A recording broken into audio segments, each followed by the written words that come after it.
El hambre no es un sentimiento cuando estás a 71 grados bajo cero. El hambre es una bestia que te devora desde adentro, mordiendo tus órganos antes de que el frío exterior termine el trabajo. En Yakusha, si no comes, te conviertes en parte del paisaje blanco en menos de 6 horas. Mi aldea, un puñado de cabañas olvidadas por Dios y por el gobierno, estaba muriendo. El último rastro de comida se había esfumado hace 4 días. Los niños ya no lloraban, porque no tenían energía ni para las lágrimas.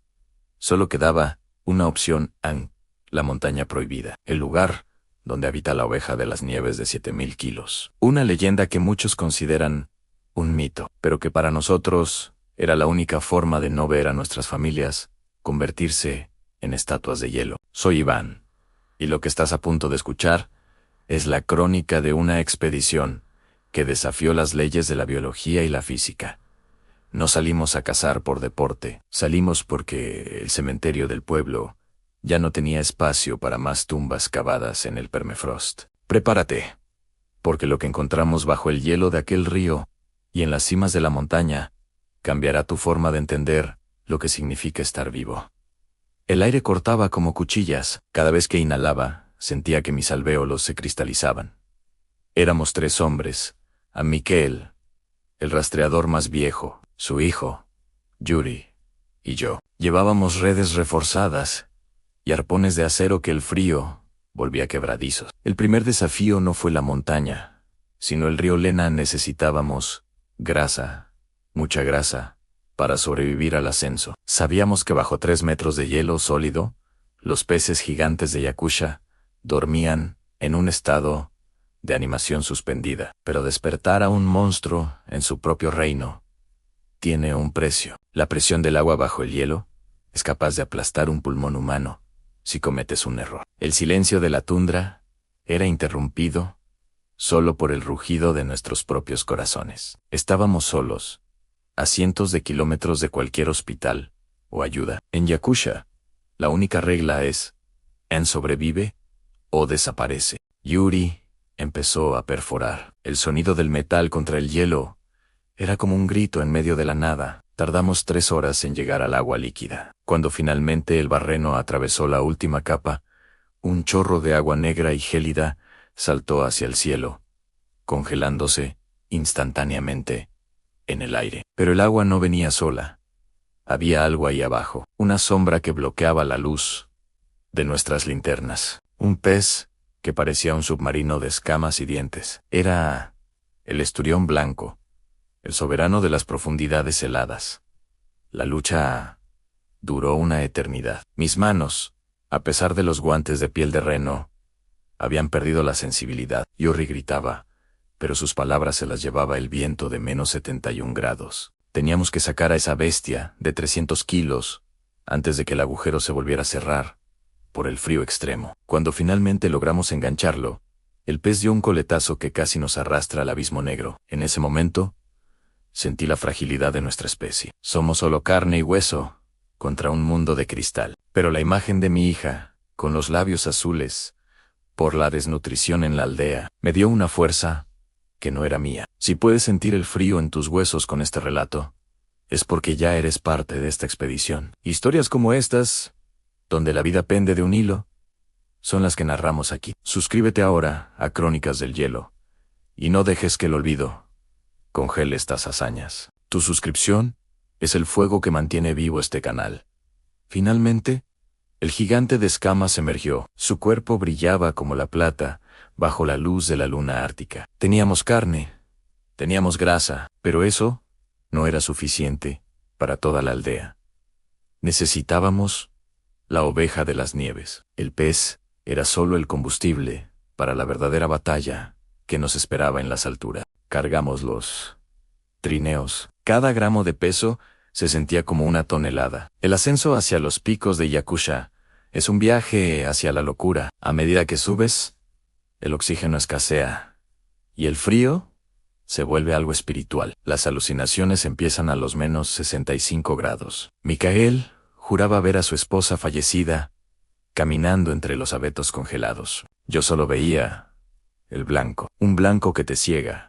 Un blanco que te susurra que te rindas, que te acuestes y que duermas para siempre.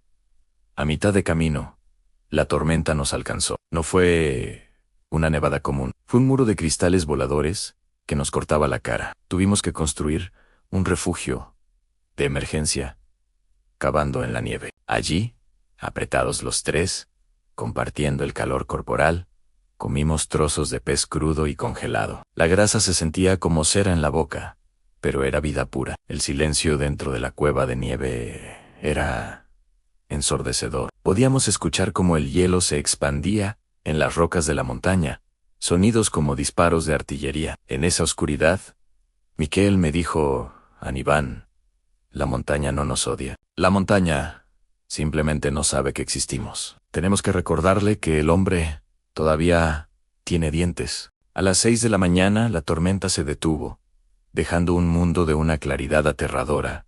Y entonces la vimos, en un saliente rocoso, recortada contra el cielo gris. Estaba ella, la oveja de las nieves de Yakutia.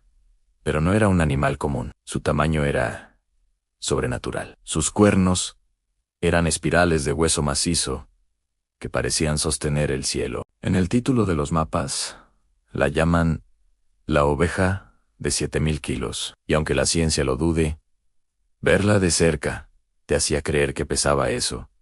Y Masan era una montaña de músculos, cubierta de un pelaje blanco tan denso que la nieve no podía tocar su piel. El disparo debía ser perfecto. A esta temperatura, la pólvora se comporta de manera errática, y el metal del cañón puede estallar. Yuri apuntó, el tiempo se detuvo. Pude ver el vapor saliendo de los orificios nasales del animal. Era una criatura hermosa, un dios de la tundra. Pero nuestra aldea estaba en las gamas de la muerte. La supervivencia no tiene ética, solo tiene resultados. El disparo resonó en todo el valle, una explosión de trueno que provocó pequeñas avalanchas en los picos cercanos. El gigante cayó. El silencio que siguió fue el más pesado de mi vida. ¿Habrías apretado el gatillo para salvar a tu gente?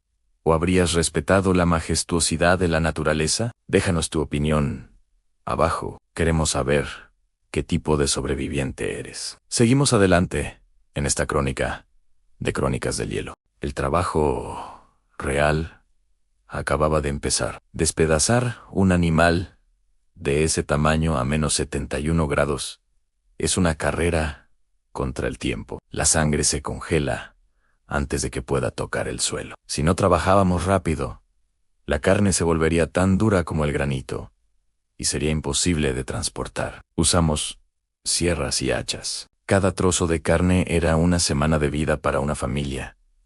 Cada litro de grasa era calor para una estufa, pero el olor a sangre fresca en Yokusha es una invitación para otros habitantes.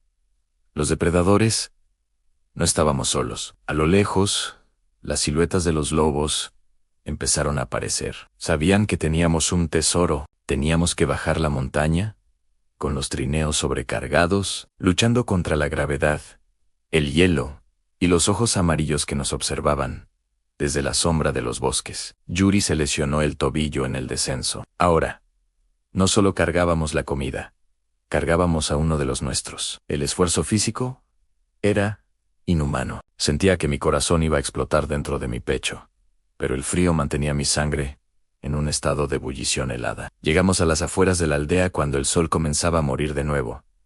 No entramos con gritos de alegría. No teníamos fuerzas. Entramos arrastrando los pies, con los rostros quemados por el frío y las ropas rígidas como armaduras. Pero la gente salió. Vieron los trineos llenos de carne de oveja y los esturiones gigantes. Vi a mi hija salir de la cabana. Sus ojos, antes hundidos, brillaron al ver que su padre había vuelto con la promesa de la vida. Esa noche, el humo de todas las chimeneas de la aldea subía recto hacia el cielo estrellado. El olor a carne asada y sopa de pescado llenó el aire gélido. Venciendo por una vez al olor de la muerte, comimos como si fuera nuestra última cena, pero sabiendo que ahora teníamos un mañana. La oveja de las nieves y el pez gigante no fueron solo comida. Fueron la prueba de que mientras haya un hombre dispuesto a caminar hacia el infierno blanco. La humanidad tendrá un lugar en la tierra. Yakusha sigue allá afuera, a 71 grados bajo cero, esperando su próxima víctima. Pero esta noche, la vida ganó. Esta noche, Crónicas del Hielo tiene un final feliz. Pero recuerda, el invierno es largo, y la montaña siempre pide su tributo. Si esta historia te ha recordado la fuerza que llevas dentro, no olvides suscribirte y compartir este relato. Soy la voz de Crónicas del Hielo, y mi misión es que nunca olvides que en el lugar más frío del mundo, el fuego más grande es el que arde en el corazón de los sobrevivientes. Mantente caliente, mantente alerta. Nos vemos en la próxima crónica.